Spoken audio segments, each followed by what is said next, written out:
하나님 말씀 로마서 2장입니다. 로마서 2장 8절에서 11절 말씀. 로마서 2장 8절에서 11절 말씀. 오직 땅을 치어 진리를 따르지 아니하고 불의를 따르는 자에게는 진노와 분노로 하시리라. 악을 행하는 각 사람의 영에는 환난과 공고가 있으리니 먼저는 유대인에게요 그리고 헬라인에게며 선을 행하는 각 사람에게는 영광과 존귀와 평강이 있으리니 먼저는 유대인에게요 그리고 헬라인에게라. 이는 하나님께서 외모로 사람을 취하지 아니하심이라. 아멘. 예수쟁이의 삶이다라고 하는 제목으로 함께 말씀의 은혜를 받고자 합니다. 여러분 로마서 2장의 타이틀을 이렇게 보시면요, 그 타이틀이 제목이 이렇게 제목이 주제가 붙어 있어요. 뭐라고 되어 있습니까?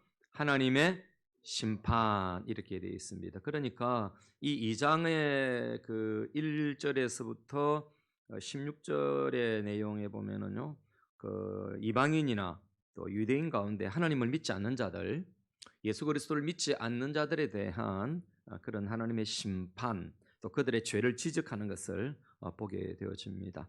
여러분, 바울이 지적하는 게 뭘까요?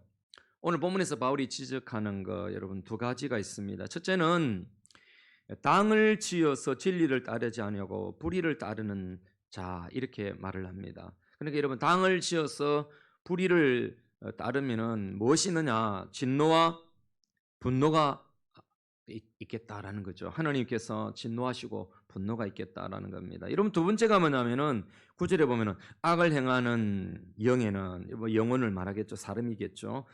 악을 행하는 각 사람의 영에는 환난과 공고가 있겠다. 하나님의 이런 심판이 있겠다라는 거죠. 여러분, 어떤 자가 심판을 받습니까? 당연히 예수 믿지 않는 자들이 심판을 받지만은 예수 믿는 사람도 여러분 마지막 날에 주님 오실 때에 하나님 앞에서 우리는 이런 심판은 받지 않아요. 우리는 이미 예수 그리스도를 믿었기 때문에 구원을 받죠. 그러나 우리는 의의 심판이 있고 그렇죠. 그래서 우리의 상급의 심판이 또 있는데 그러나 예수 믿는 사람도 이 땅에 있을 때 이렇게 당을 지어서 불의를 따르고 악을 행하는 그런 사람들에게는 당연히 오늘 이 말씀처럼 여러분 하나님의 그런 진노, 분노, 또 하나님의 그런 환난과 공고가 있는 것입니다. 그래서 신자라고 하지만은 당연히 우리는 세상의 그런 방식, 세상의 양식 그렇게 따라가서는 안 되는 것입니다. 그래서 거기 보면은 진리를 따르지 아니하고 불의를 행한다, 악을 쫓는 자, 당연히 하나님이 그렇게 심판을 하십니다. 그래서 예수쟁이의 삶은 이런 불의를 등져야 합니다. 근데 저도 이렇게 목회를 하다 보면은 교인들이 부부가 참 뭐 평생왼수라고 그렇게 말하지만 사실 많이 따라가요. 어떤 결정적인 부분에 아내가 브레이크를 걸고 남편이 브레이크를 걸어서 당신 그러면 안 된다, 그리 생각하면 안 된다, 이렇게 말하는 부부가 많지는 않아요. 남편이 뭐 이렇게 잘못된 생각을 가지면 아내도 따라가고 그래요. 그래서 이 공과 사 혹은 여러분 선과 악에 대해서 반드시 구분하고 그거를 말할 수 있어야 돼요. 아이, 그건 당신 잘못 생각이다. 아이고, 그래 뭐 우리 교회 그 뭐 신집사가 뭐 사람이 어떻더라, 이렇게 아내가 막 그렇게 막 쫑알쫑알거리고 막 불평 원망하잖아요. 그러면요, 남편이 그 당신 잘못됐다, 그 잘못 생각이다, 그 당신의 관점이고, 또 그렇지 그렇게 안 보는 사람도 있다 라고 이렇게 브레이크를 걸어야지. 두 사람이 아이고 맞장구를 치면서 그래 그 사람 참 나쁘다 이렇게 하면 한 사람 죽이는 겁니다.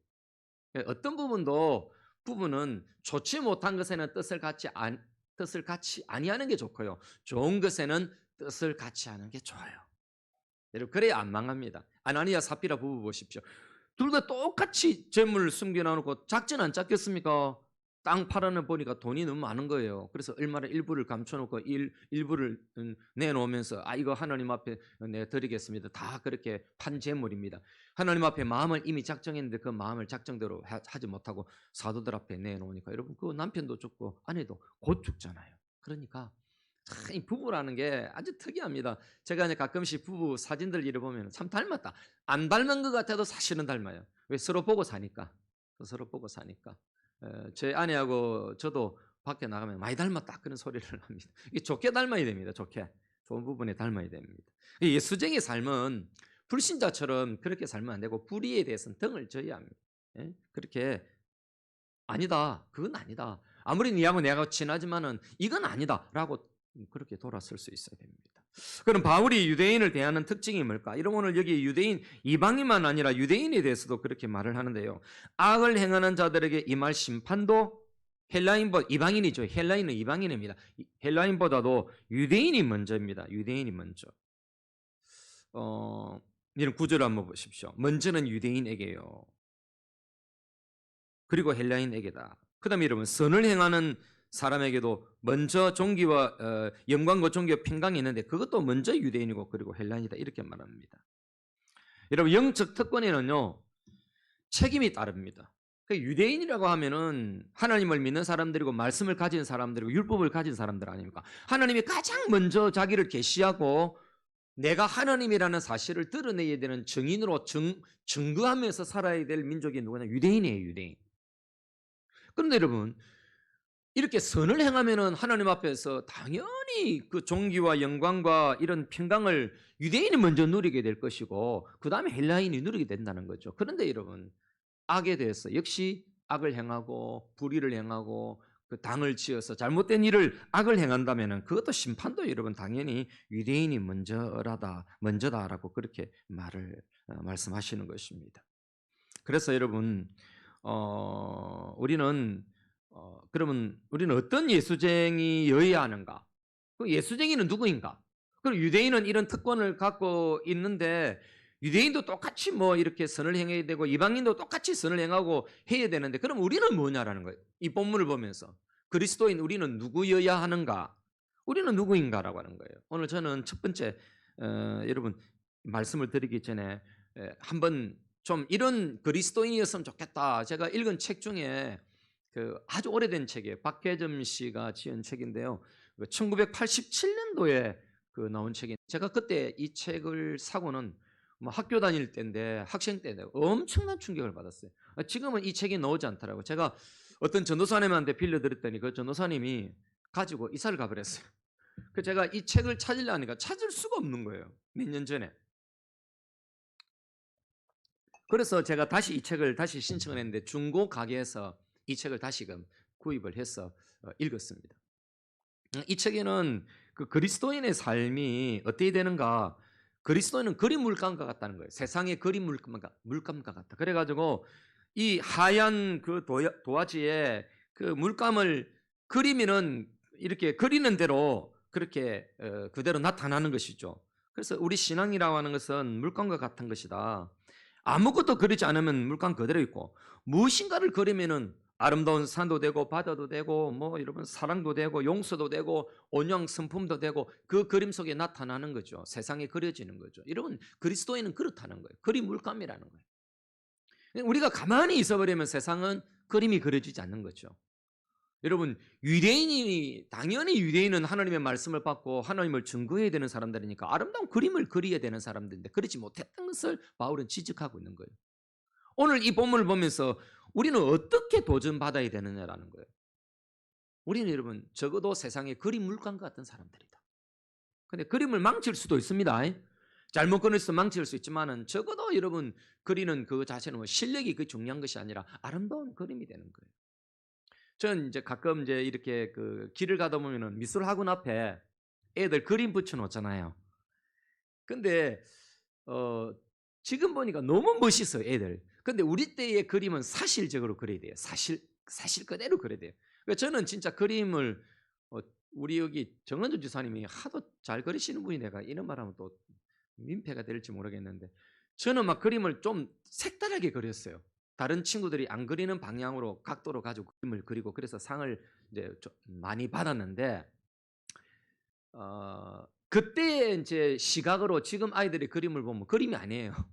아이고 어떻게 저렇게 못 그렸나 이렇게 말할 수 있는데 지금 내가 나이가 들어서 아이들의 그림을 보니까 다 개성이 있는 거예요. 개성. 그 그림 속에는 그게 메시지가 있는 거죠. 그래서 요즘은 그림을 가지고 심리를 파악하는 그런 심리학자도 있습니다. 어쨌든 우리는 그림 물감과 같다. 그래서 여러분 이번 한 주간에 나는 무슨 그림을 그려볼까 이런 생각을 해보십시오. 그러면서 예수적인 어떻게 살아야 할 것인가 세 가지를 말씀드립니다. 첫째는 선을 행한 자로 보증수표가 되어야 됩니다. 보증수표. 옛날에 여러분 그 기독교율이 1% 2%도 안 될 때 그 일제 강점기의 시대나 이런 시대의 그리스도인들은요. 예수쟁이다 이러면 그런 보증수표였어요. 어떤 사람? 제일 착하고 의로운 사람이고 종교는 우리와는 다르지만 저 사람은 반듯한 사람이다. 뭐 거짓말도 속이는 것도 그래 사회에 민폐되는 일을 안 하는 사람이 예수쟁이다라고 하는 그런 이런 보증수표가 됐어요. 오늘날은 여러분 예수쟁이가 보증수표가 아니고 부도수표, 부도수표. 어디 가면 예수쟁이가 부도수표예요. 어디 예수 믿는다 이러면요. 세상에 가장 걸림돌이 되는 사람들처럼 그렇게 여겨져서 이게 전도하기가 참 만만치 않아요, 여러분. 지금 우리는 옛날에는 순교자 이러면 여러분 뭐 칼에 차례 뭐 칼에 총에 뭐 이런 6.25 때처럼 그런 어떤 사형을 받는 그런 어려움을 당하고 죽는 이런 순교가 아니에요. 지금은요. 핍박과 환란의 시대가 안 올 것 같은데 90년대까지면 그런 시대가 안 올 것 같은데 지금은 그런 시대를 맞이하고 있는 거예요. 이유가 뭘까? 그런 그리스도의 복음 때문에 그런 것 아니에요. 우리가 보증수표가 돼야 되는데 그 보증수표가 부도가 나버리니까 부도수표가 되니까 우리가 세상으로부터 지탄의 대상이 되는 거죠. 여러분 진리 속에 산다는 게 뭡니까? 오늘 본문에 여러분 진리 속에 있어야 된다는 거예요. 진리 속에 진리를 따르지 아니한다 이랬습니다. 여러분 진리 속에 산다는 게 뭡니까, 여러분? 교회 안에서 예배만 드리는 그런 삶이 아닙니다, 여러분. 영적 예배의 삶이에요. 로마서 12장에 가서 결론을 말씀드리겠습니다만 영적인 그런 삶을 사는 거룩한 산 제사로 우리의 몸과 온 마음을 온 세상 가운데서 그렇게 살아야 하는 그게 여러분 진리 속에 사는 겁니다. 말씀 속에 사는 거지요. 그래서 악보다는 선을 행하는 것. 여러분 불신자도 당연히 선을 행합니다. 당연히 이건 옳지 않네. 이건 악이네. 이거 구분할 줄 압니다. 그래서 그 양심상 내가 악을 행하는 것보다는 선을 행해야지 이게 있습니다. 당연히 수정이는 더욱더 그래야 됩니다. 왜? 우리는 기준이기 때문에 그래요. 여러분 선이 보장되고 의가 보장된 사람이라는 인식을 우리가 세상 가운데 심어줄 때 사회에 평화가 오는 것입니다. 예수쟁이가 앉았던 자리는 그건 되는 자리야. 그 예수쟁이가 지나가면 그 뭐 볼 것도 없어. 이럴 수 있어야 되는 거야. 어? 옛날에 제가 말씀드렸잖아요. 박정희 시대 때 그 기업인들 다 앉혀놓고 기업인을 앉혀놓고 그 술을 이렇게 다 따라가지고 이제 건배하고 막 축배 막 하고 막 그런 건배사하고 대통령이 그래 안 했겠으면 그러는데 한 사람이 딱 술을 안 받는 거예요. 물장을 값들은 거예요. 그러니까 여러분 그 옛날에는 여러분 밑에 뭐 그 밑에서 일하는 사람들 있지 않습니까? 그 사람들은 완전 뭐 그 사람들 찍히면 가는 거죠. 그러니까 대통령이 굉장히 불편하지 않았겠습니까? 대통령도 불편하고 밑에 여러분 일하는 그, 어? 사람들이. 그래서 왜 그러냐. 나 교회 다니기 때문에 나 술을 안 먹는다. 이랬던 거예요. 이렇게 얼마나 박정희 대통령이 화가 났는지 모릅니다. 그런데 나중에 어떤 사업을 딱 프로젝트를 가지고 기업인들을 찾았답니다. 정말 신임을 해야 되는 그런 자리에 그 어떤 프로젝트가 생겼는데 거기에 누구를 줄까 이 생각하다가 갑작스럽게 그 예수쟁이가 생각이 나더라고요. 난 교회를 다니기 때문에 술을 안 마시기 때문에 내 먹을 수 없다.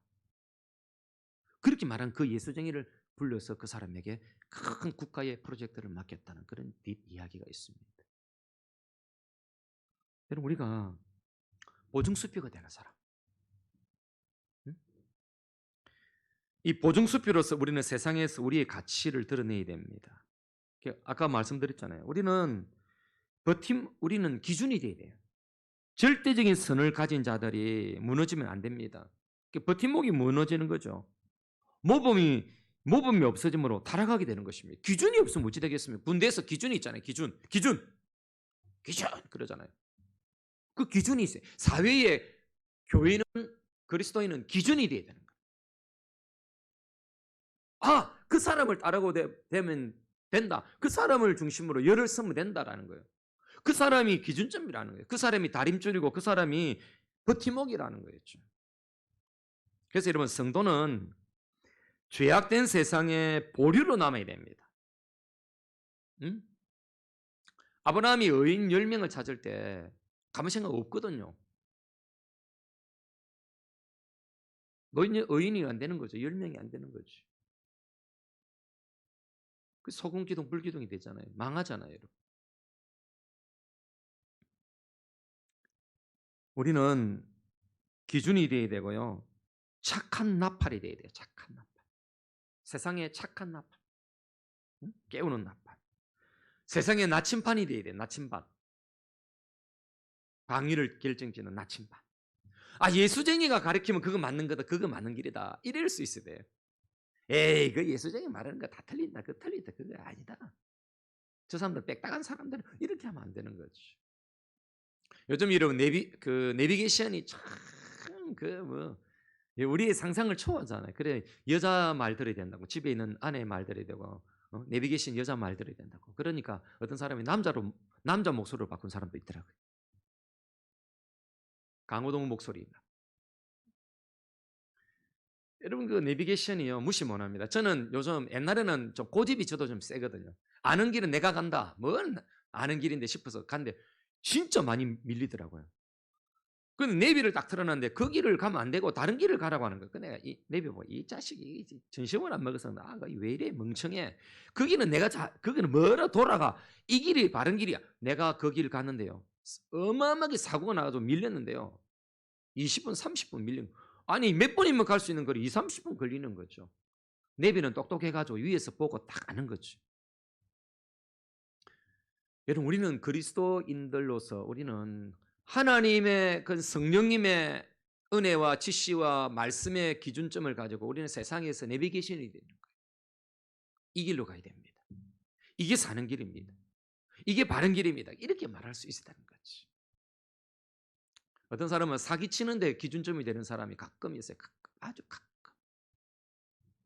우리 교회는 없습니다. 우리 교회는 안 계시지만 가끔 사기치는데 기준이 되는 사람.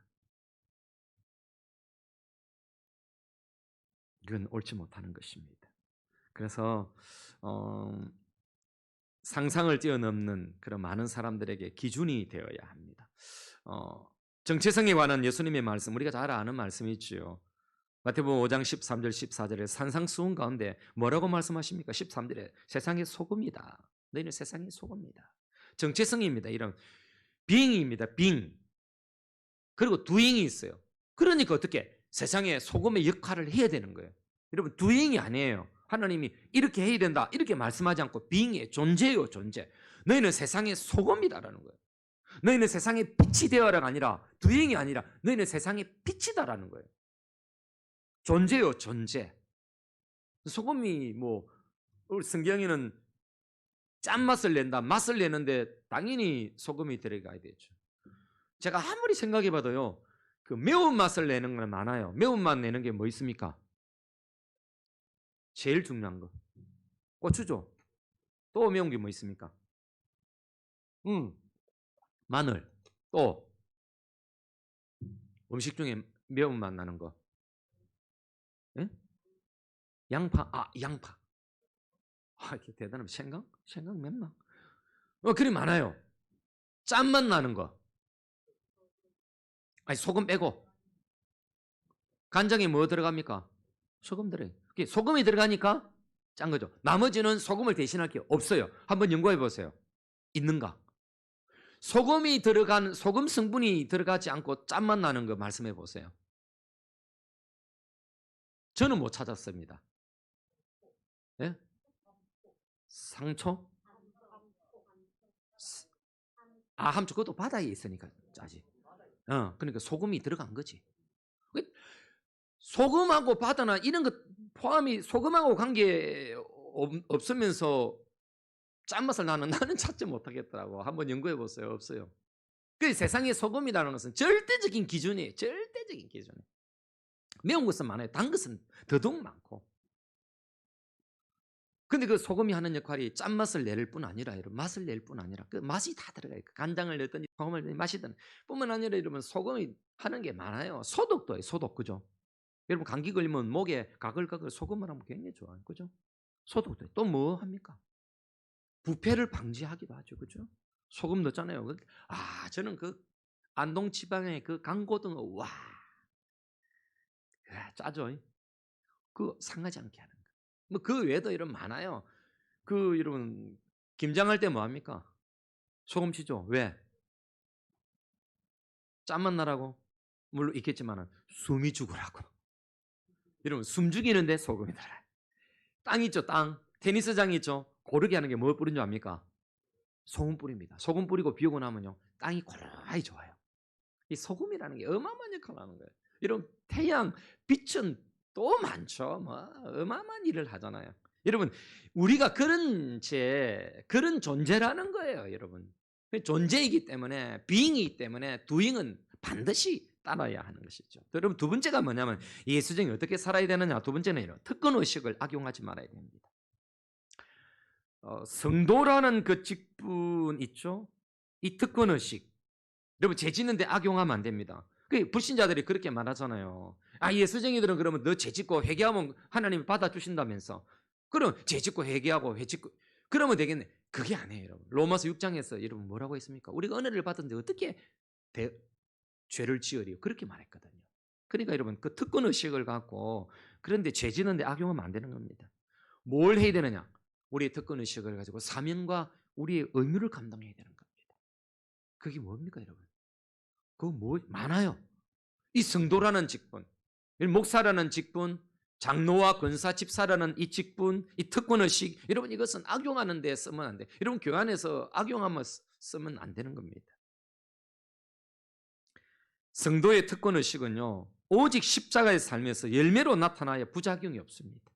죽어지고 섬기고 이런 데 있어야지 폼 잡고 있으면 안 돼요. 여러분 남편들 옛날에 여러분 사대부적인 그런 정신으로 이렇게 하고 폼 잡고 이랬지만 요즘 그러면 어떻게 합니까? 아내들한테 욕 듣습니다. 쫓겨납니다. 이번에 명절에 보니까 우리 아들이 쥐가 설거지 하겠다는 거라 며느리는 막 암대 갖고 가만히 이러는데 암대는 싹 이러는데 우리 아들이 그 엄마 아빠 제가 해요 이러니까 또 할머니는 자기가 할 거라고 할머니도 그것도 안 끼어들어야 되는데 자기가 할 거라고 그 손주가 그래 하니까 또 며느리도 당연히 하지. 그래 둘이 하고 있으면 참 보기 좋더라고. 옛날 같으면 어떻게 합니까? 남자가 부두막에 뭐 부엌에서 설거지해서 하면은 그치 무슨 말이지 여자다 뭐 그 욕도 씁니다. 요즘은 안 하면 어떻습니까? 밥도 못 얻어 먹어.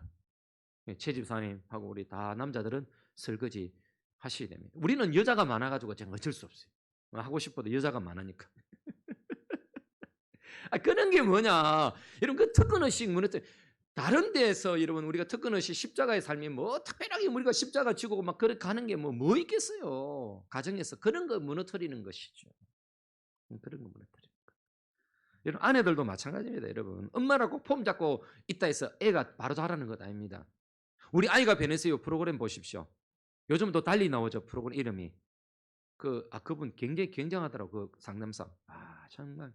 멋있더라고. 어떻게 저 아이가 어떻게 변할까? 사실은 알고 보니까 아이가 문제가 하나도 없더라고. 아이는 문제가 없어요. 근데 아이가 자꾸 변해요. 애를 썩내게 만들고 아이가 막 변하면 이 눈꼬리가 올라가고요. 막 눈에 보면 아가 광기가 있고 마치 뭐 개가 막 미친 개처럼요. 광견처럼 그래요. 애가 막.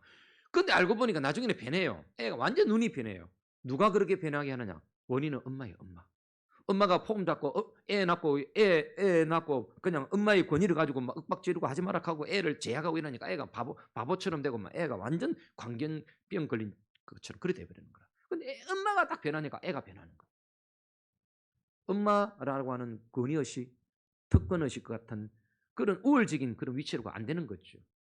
애랑 같이 놀아주고 그 밀가루 뭐 이렇게 반죽 만드는데 그 문제점에는 애들 만지고 이러면 엄마가 막 기사다기를 확 때리면 막 볼때기 이런 막 엉망진창 만들어 이렇게 하니까 애가 지는 예술적으로 뭐 엄마를 도와주고 싶은 거예요. 뭘 하고 싶은데 그렇게 해보니까 애가 성이 나는 거예요. 응? 성이 나는 거예요. 그 어떤 집에는 막 옆에 그림을 막 벽에 그려놓고 애 막 크레용 다 던져내고 엄마가 그러니까 애는 뭘 만든 겁니까? 벽에다가 정원조 집사님 뭘 만든 거예요? 작품을 만든 거예요. 작품. 근데 엄마는 그게 다른 거죠. 그러니까 엄마가 때리고 막 이러니까 애가 미쳐버린 거예요. 내가 뭐 예술적인 감각을 한 건데. 그래서 어떤 집에는 똑똑한 엄마들은 그 밑에다가 그 종이를 쫙 그 도화지를 전제를 여기 마음껏 그리라고. 엄마가 변하면 된다는 거예요. 여러분 이 세상에 누가 변해야 되느냐라는 거예요, 여러분. 누가? 그리스도인들이 변해야 되는 거예요. 세상 보고 악하다고 말하기 전에 우리가 변해야 된다는 거죠. 그럼 우리가 해야 될 게 뭐냐? 전에도 이 그림 이름 보셨으면 모르겠어요. 우리는 산 아래로 십자가를 지러 가야 되는 거죠.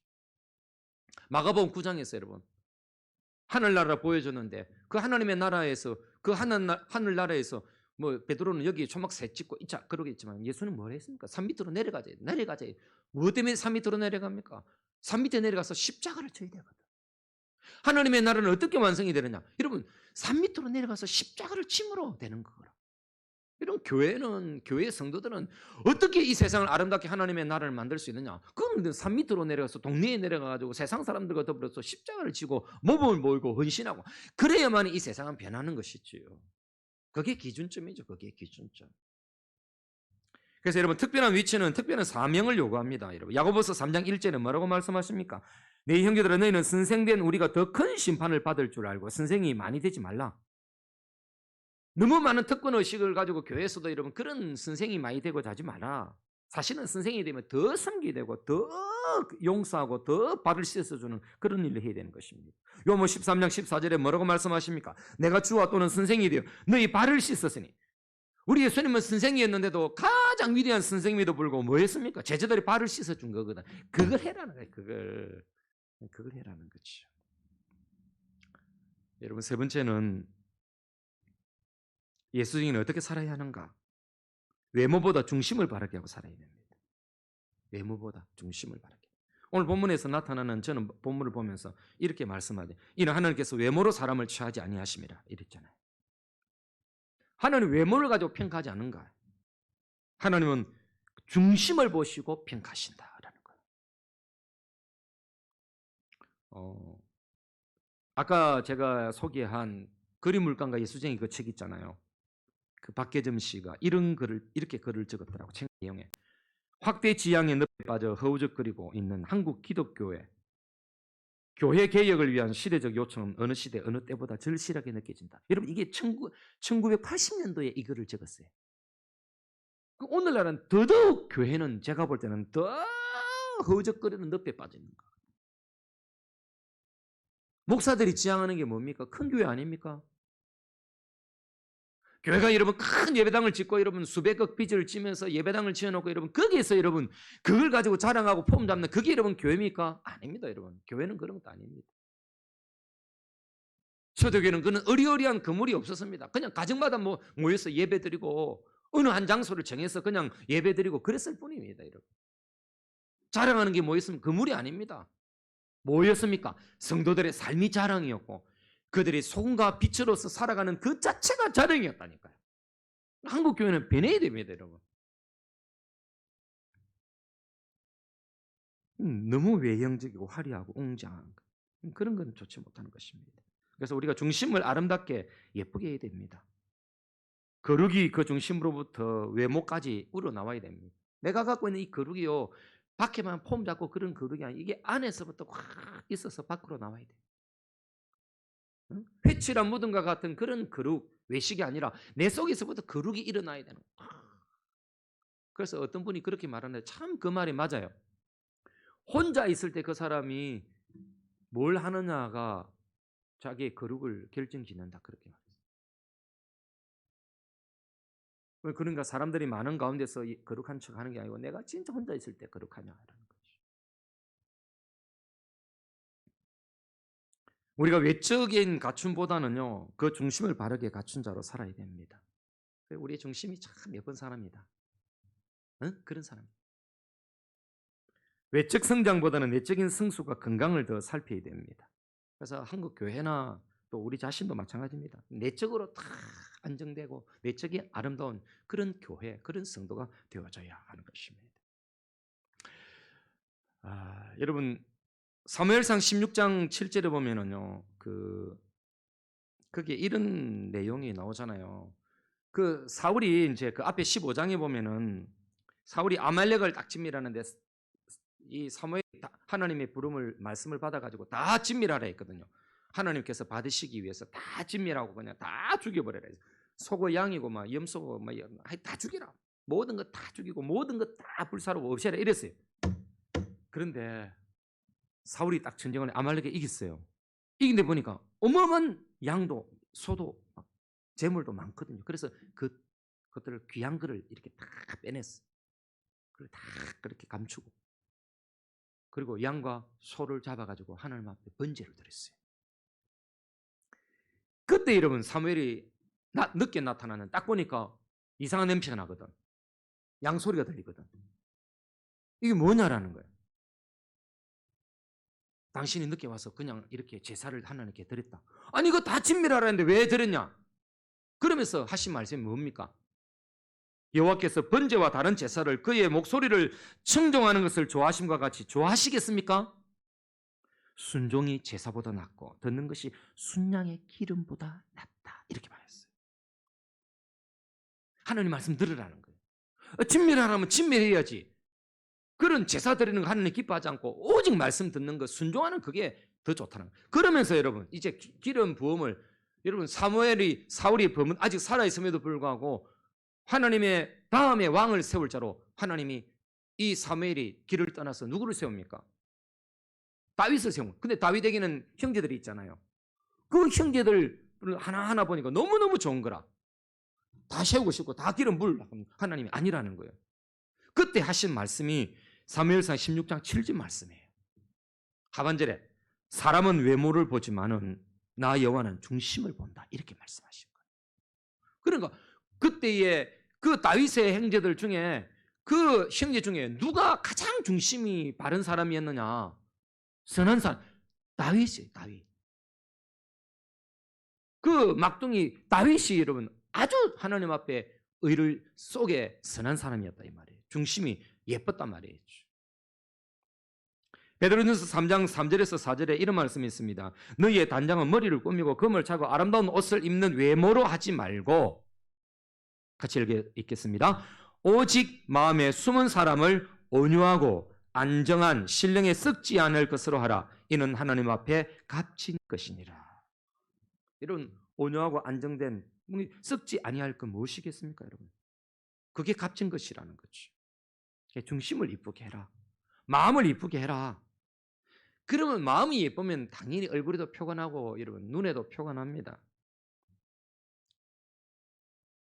그래서 오늘 이 문을 딱 나서게 되면요, 거울 한번 딱 쳐다보고 가세요. 내 인상 한번 쳐다보고. 어? 내 안에서부터 그렇게 의가, 내 안에서부터 거룩과 선이 그렇게 중심이 바른 사람으로 이게 내 삶에서 더 드러나도록 그렇게 기도해야 되는 것입니다. 아까 말씀드렸잖아요. 우리 아이가 달라졌어요. 애가 딱 달라지면요, 이게 다 표정이 달라지고 말이 달라지고 그런 거죠. 속에서부터 엄마를 받아들이게 되어지고 자기의 세상이 아름답게 열리기 시작하는 거예요.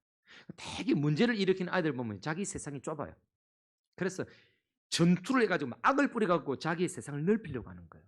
왜? 이것도 안 된다, 저것도 안 된다, 이것도 못 된다 이렇게 애를 막 억압을 해서 막 그 자기의 바운더리를 막 좁게 만들으니까 애가 발악을 하는 거예요. 막 전투를 하는 거예요. 그런데 마음이 부드러워지면요, 다 포용하는 거예요. 다 포용하고 이해를 하고 그렇게 달라지는 것이지. 여러분 예수쟁이가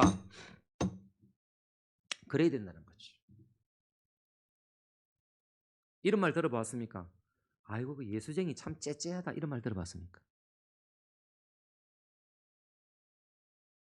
어느 뭘 사면 제일 많이 깎는 사람이 예수쟁이다. 그건 안 좋은 것이지요. 아니 좀 쏘가주는 것, 응?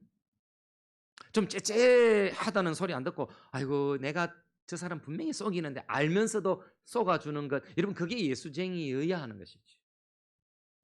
어떤 분이 일하는 사람이 그렇게 말하더라고. 사업하시는 분인데 그 집에 이렇게 인테리어로 딱 들어갔는데 교패가 딱 붙어 있더래요.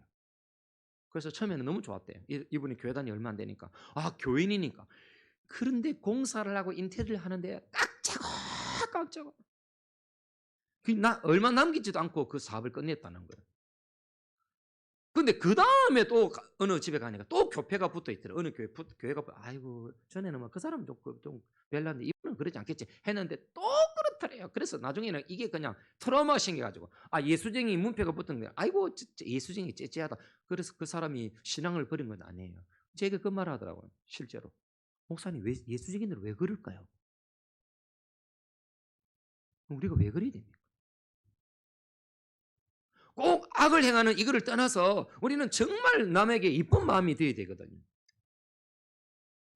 조금 양보하고 조금 더 이해하고 조금 더 넓히고 그래야 되는 것입니다. 그 예수 믿고 구원받은 것 그것으로 만족하지 말고 그건 기본이고 그 기본 위에 아름다운 집을 짓는 여러분 되시기를 바라면서 마지막으로 여러분 이렇게 우리 결단하고 도전했으면 좋겠습니다. 예수쟁이다운 삶. 여러분 예수쟁이가 뭡니까? 그리스도인이라는 뜻이 뭡니까? 여러분 작은 예수라는 뜻입니다. 작은 예수. 여러분 쟁이가 뭡니까? 쟁이라는 말이 나쁜 말입니까? 사실은 좋은 말입니다. 프로라 이 말입니다. 프로. 그럼 예수 프로가 뭡니까? 예수님 프로. 이게 이름 예수쟁이입니다. 예수님과 같은 삶 말이죠. 천국 백성이만 위에 이렇게 뭐 다 따놨는데 여러분 천국이 하나님의 나라가 딱 보장이 되어 있는데 멀리 세상에서 뭐 그렇게 바닥거리면서 그렇게 사느냐 이거죠. 여러분 중 이런 분 계시잖아요. 요번에 그 뉴스 그게 나왔더라. 인터넷에 나왔더라고. 이영애가 뭐 이렇게 옷을 좀 뭐 머리도 뭐 열구직해 가지고 그렇게 나타난 거예요. 그분이 재산이 2조랍니다. 2조. 2조는 이 세기도 힘듭니다. 2조면 막 어마어마하게 그러면 얼마나 막 뷰티하게 그렇게 막 꾸미고 다녀도 그 뭐 돈이 남아 있는 거죠. 이자만 받아 먹어도 안 살겠습니까? 그런데 여러분 그렇게 나가는데도 누가 여러분 그 사람 보고 뭐라고 말하겠습니까? 아이고 돈이 없어서 저런가 이 불쌍히 안 봐요. 돈이 있는 사람인데 뭐 멋인가 이래 보지.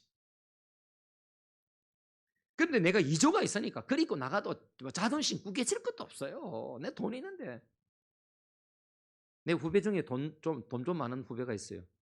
그 친구는 브랜드도 뭐 별로 없는 거 입고 돼. 그래도 돈이 있다 보니까 남들이 봐도 저 입은 건 다 브랜드인가 이렇게 생각한대요. 우리는 이미 브랜드 따놓은 것 아닙니까? 하나님의 나라 따놓은 것 아닙니까? 그런데 하나님의 나라가 없는 것처럼 그렇게 살면 안 된다는 거지. 여러분 그것이 바로 천국 백성에 걸맞는 행동인 것입니다.